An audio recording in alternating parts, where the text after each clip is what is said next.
En aquel tiempo salió Jesús de Samaria para Galilea. Jesús mismo había atestiguado: un profeta no es estimado en su propia patria. Cuando llegó a Galilea, los galileos lo recibieron bien, porque habían visto todo lo que había hecho en Jerusalén durante la fiesta, pero también ellos habían ido a la fiesta. Fue Jesús otra vez a Caná de Galilea, donde había convertido el agua en vino. Había un funcionario real que tenía un hijo enfermo en Cafarnaúm. Oyendo que Jesús había llegado de Judea a Galilea, fue a verlo y le pedía que bajase a curar a su hijo que estaba muriéndose. Jesús le dijo: si no veis signos y prodigios, no creéis. El funcionario insiste: Señor, baja antes de que se muera mi niño. Jesús le contesta: anda, tu hijo vive. El hombre creyó en la palabra de Jesús y se puso en camino. Iba ya bajando cuando sus criados vinieron a su encuentro, diciéndole que su hijo vivía. Él les preguntó a qué hora había empezado la mejoría, y le contestaron: ayer a la hora 7:00 lo dejó la fiebre. El padre cayó en la cuenta de que esa era la hora en que Jesús le había dicho: tu hijo vive, y creyó él con toda su familia. Este segundo signo lo hizo Jesús al llegar de Judea a Galilea. Palabra del Señor. Gloria a ti, Señor Jesús. Como siempre, cada fragmento del Evangelio tiene muchísimas enseñanzas. Quiero empezar por el último texto, la última parte del texto de hoy. Cuando pedimos, podemos pensar, en parte con razón, que es la fe la que prepara el camino del milagro. Si no hay fe, no hay milagro.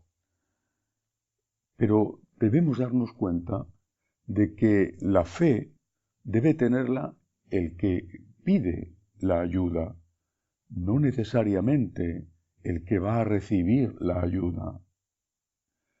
Tú pides por otro, y quizá ese otro no tiene fe. Incluso en el caso de las resurrecciones de muertos, en ese momento ya está muerto, ya no tiene fe. Y sin embargo tú estás pidiendo la ayuda por él. Este milagro nos da la certeza de que podemos rezar por los demás, aunque ellos incluso o no puedan o no quieran rezar, aunque ellos no tengan fe.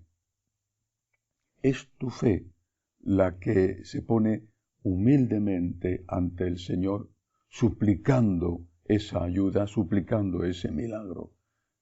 Y no hay que olvidar que la fe sin la humildad no produce ningún resultado.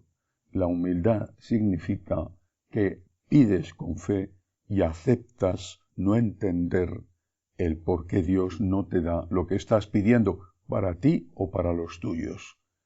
Pero podemos estar seguros de que nuestra oración es escuchada, aunque sea hecha por alguien que no quiere esa oración o que no tiene la fe suficiente para hacer esa oración de petición él mismo.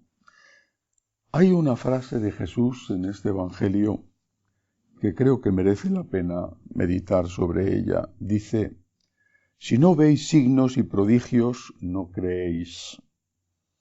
Si no veis milagros, no creéis. Creo que hay 3 posibilidades. Primera, creer sin ver signos y prodigios, sin ver milagros.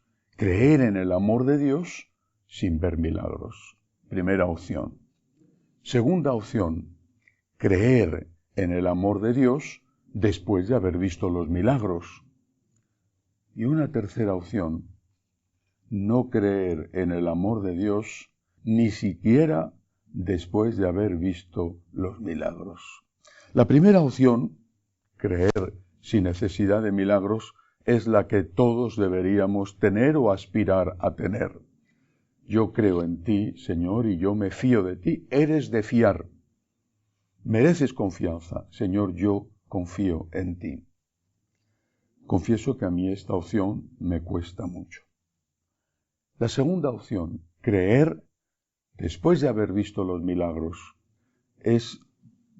tengo poca fe.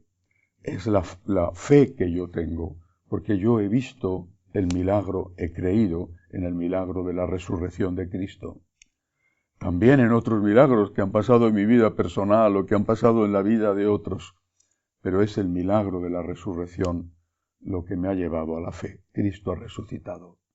Para mí esta es la base de la fe. Tendría que haber tenido fe. Claro, la resurrección ocurrió muchísimo antes de que yo naciera, pero debería quizá haber tenido fe en Jesús antes de la resurrección, como deberían de haberlo tenido Pedro, Santiago, Juan y los demás apóstoles en el Sábado Santo, después de ver a Cristo muerto, pero aún no resucitado.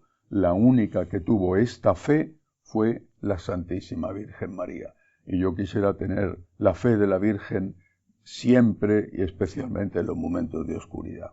Pero después de la resurrección, y estoy convencido de que fue un hecho histórico, un hecho real, porque los testigos dieron la vida por certificar que aquello ocurrió después de la resurrección, yo no tengo ninguna duda, no solo de que Dios existe, sino que Dios es amor, que Cristo es el Hijo de Dios hecho hombre y que Cristo ha dado la vida por nuestra redención. Tercera opción. Después de los milagros, sigues sin creer. Esta es la opción peor.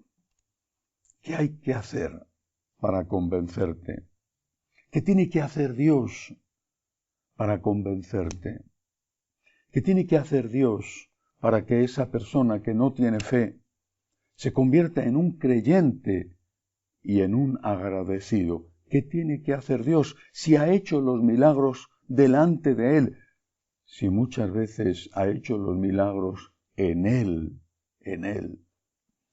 Hace meses vi un reportaje de un joven que había recibido un milagro y había servido ese milagro por intercesión de su madre, porque era un niño entonces. Ese milagro había servido para canonizar a un santo. Ese joven, sin embargo, llevaba una vida totalmente alejada de Dios. Había un certificado de milagro y ese muchacho lo sabía.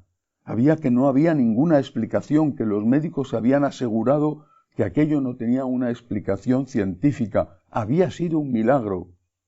Llevaba una vida alejado de Dios.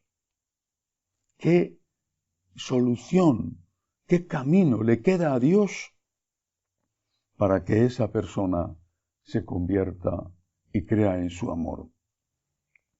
El Señor lo dijo en una ocasión: ¿os parecéis a esos niños de la plaza que le cantan unos a otros? Hemos rezado lamentaciones y no habéis llorado, hemos cantado himnos de alegría y no habéis reído. Habéis tenido las cosas buenas y no habéis dado gracias, habéis tenido las cosas malas y no habéis pedido perdón. ¿Qué le queda a Dios después de haber hecho tantos milagros en ti, en los tuyos? ¿Qué le queda a Dios?